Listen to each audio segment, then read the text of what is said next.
ಮಾಡಲೇಬೇಕು ಮಾಡಲೇಬೇಕು ರೈತ ವಿರೋಧಿ ಜಮೀರ್ ಅಹಮದ್ಗೆ ಹೇಳಿ ಧಿಕ್ಕಾರ. ಹೈದರಾಬಾದ್ ಜೋಳ ಕಳ್ಳ ವ್ಯಾಪಾರವನ್ನು ಕೊಲ್ಲ ಬಂಧನ ಮಾಡಲೇಬೇಕು ರೈತ ವಿರೋಧಿ ರಾಜ್ಯ ಸರ್ಕಾರಕ್ಕೆ ಹೇಳಿ ಧಿಕ್ಕಾರ. ರೈತ ವಿರೋಧಿ ಜಮೀರ್ ಅಹಮದ್ಗೆ ಹೇಳಿ ಧಿಕ್ಕಾರ. ರೈತ ವಿರೋಧಿ ಜಮೀರ್ ಅಹಮದ್ ಅನ್ನು ಕೊಡಲು ಸಂಪುಟದ ವಜಾ ಮಾಡಲೇಬೇಕು. ರೈತ ವಿರೋಧಿ ಜಮೀರ್ ಅಹಮದ್ ಅನ್ನು ಕೊಡಲು ವಜಾ ಮಾಡಲೇಬೇಕು.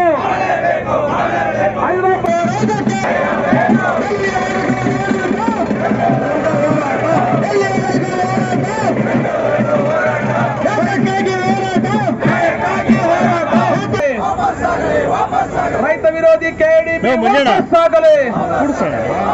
ರೈತ ವಿರೋಧಿ ಜಮೀರ್ ಅಹಮದ್ಗೆ ಹೇಳಿ ಧಿಕ್ಕಾರ. ಹೈದರಾಬಾದ್ ಮೂಲದ ಜೋಳ ವ್ಯಾಪಾರಗಳ ಬಂಧನ ಮಾಡಲೇಬೇಕು ಹೇಳಿ ಧಿಕ್ಕಾರ. ನಯವಂಚಕ ವ್ಯಾಪಾರಸ್ಥರಿಗೆ ಸಹಾಯ ನೀಡುತ್ತಿರುವ ಭ್ರಷ್ಟ ಜಮೀರ್ ಅಹಮದ್ಗೆ ಹೇಳಿ ಧಿಕ್ಕಾರ. ನಯವಂಚಕ ವ್ಯಾಪಾರಸ್ಥರಿಗೆ ಸಹಾಯ ನೀಡುತ್ತಿರುವ ಜಮೀರ್ ಅಹಮದ್ ಕೂಡಲೇ ಸಚಿವ ಸಂಪುಟದಿಂದ ವಜಾ ಮಾಡಲೇಬೇಕು.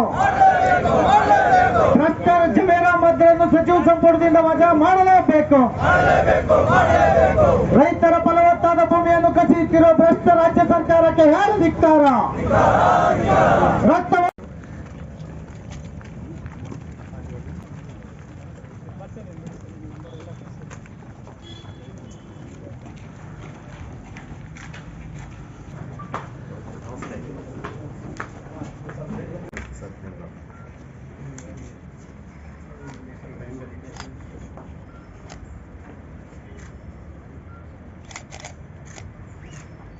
ಸರ್ ಜೋಳದ ಕಿಟ್ಟಣ ನಮ್ಮ ರೈತರ ಬೆವರು 1,89,00,000 ನಮ್ಮದು ಮಾತ್ರ.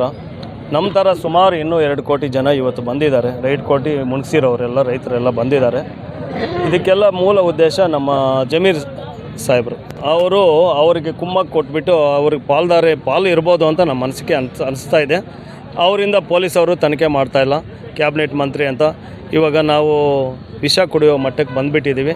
ನಮ್ಮ ಕೋಡಿಹಳ್ಳಿ ಚಂದ್ರಶೇಖರಣ್ಣ ಹತ್ರ ಹೋದವು, ಬೈರೇಗೌಡರಣ್ಣ ನಾವೆಲ್ಲ ಅಣ್ಣ ತುಂಬ ಕಷ್ಟದಲ್ಲಿದ್ದೀವಣ್ಣ, ರೈತರು ತುಂಬ ಹಿಂಸೆ ಕೊಡ್ತಾಯಿದ್ದಾರೆ, ನಮ್ಗೆ ಅವ್ರು ದುಡ್ಡು ಕೊಡಬೇಕು ಅಂತ ಹೇಳಿದ್ರೆ ಅವ್ರು ಏನು ಹೇಳಿದ್ರು, ಇಲ್ಲ ನಿಮ್ಮ ಜೊತೆಗೆ ನಾವಿದ್ದೀವಿ, ಹೋರಾಟ ಮಾಡಿ ಏನೇ ಆಗಲಿ ಅವರ ಬಡ್ಡಿ ಸಮೇತ ನಾವು ಇಸ್ಕೊಡ್ತೀವಿ ಅಂಥೇಳಿ ಇವತ್ತು ತುಂಬ ರೈತರು ನಮಗೆ ಸಪೋರ್ಟ್ ಮಾಡಿ ಧರಣಿ ಮಾಡಿ ಮನವಿ ಕೊಟ್ಟಿದ್ದೀವಿ ಸರ್ ಗೌರ್ಮೆಂಟ್ಗೆ. ನನಗೆ 1,89,00,000 ಬರಬೇಕು ಸರ್. ಸರ್ ಈ ಮೂಲತಃ ಈಗ ಹಲವು ಪ್ರಮುಖ ಒತ್ತಾಯಗಳಿವೆ. ಅದು ಮೆಕ್ಕೆಜೋಳ, ಮತ್ತೆ ಹೌದು ಸ್ವಾಮಿ. ಇವಾಗ ನಮ್ಮ ರೈತರು ನಮ್ಮ ದೇಶದ ಬೆನ್ನೆಲುಬು ಸ್ವಾಮಿ. ಅವರು ಏನು ಅಂದ್ಕೊಂಡ್ರು ಅವರು ಒಂದಾದರೆ ಯಾರು ಗೌರ್ಮೆಂಟು ತಡೆಯೋಕ್ಕಾಗಲ್ಲ, ಯಾರೂ ತಡೆಯೋಕ್ಕಾಗಲ್ಲ. ನೋಡಿ ಇವತ್ತು ಸುಮಾರು ಸಾವಿರಾರು ಜನದಲ್ಲಿ ರೈತರು ಈ ಥರ ನಮ್ಮ ವರ್ತಕರಿಗೆ, ನಮ್ಮ ಸಣ್ಣ ಪುಟ್ಟ ರೈತರಿಗೆ ತೊಂದರೆ ಆಗಿದೆ ಅಂತ ಹೇಳಿಬಿಟ್ಟು ಸಾವಿರಾರು ಜನ ಬಂದು ನಮ್ಮ ಕೈ ಜೋಡಿಸಿದ್ದಾರೆ. ನಮಗೆ ಅದೇ ಅವರಿಂದನೇ ನಮಗೇನೋ ಒಂದು ನ್ಯಾಯ ಸಿಗುತ್ತೆ ಅಂತ ಆಶ್ವಾಸನೆಯಲ್ಲಿ ಇದ್ದೀವಿ ಸರ್. ಜಮೀರ್ ವಿಷಯದಲ್ಲಿ ಈಗಾಗಲೇ SP ಅವ್ರ ಕಡೆ ನೋಟಿಸ್ ಮಾಡಿದ್ರು. ಜಮೀರ್ ಅವ್ರ ಮೇಲೇನು ನಮ್ಮ ಅಧ್ಯಕ್ಷರು ನಾವೆಲ್ಲ ಸೇರಿಕೊಂಡು FIR ಇದು ಮಾಡೋಕ್ಕೆ ಒಂದು ಕಂಪ್ಲೇಂಟ್ ಕೊಟ್ಟಿದ್ದೀವಿ. ಅವ್ರು FIR ಮಾಡ್ತೀವಿ ಅಂತ ಹೇಳಿದ್ದಾರೆ. ಅವ್ರ ಮೇಲೂ ನಾವು FIR ಮಾಡಿಸ್ತೀವಿ ಸರ್. 24 ಗಡುವು ಕೊಟ್ಟಿದ್ದಾರೆ. ಇವಾಗ ನಮ್ಮ ಅಧ್ಯಕ್ಷರು ನಾವು ಏನು ಹೇಳಿದ್ದಾರೆ, 4-5 ದಿವಸ ಗಡುವು ಕೊಡ್ತೀವಿ.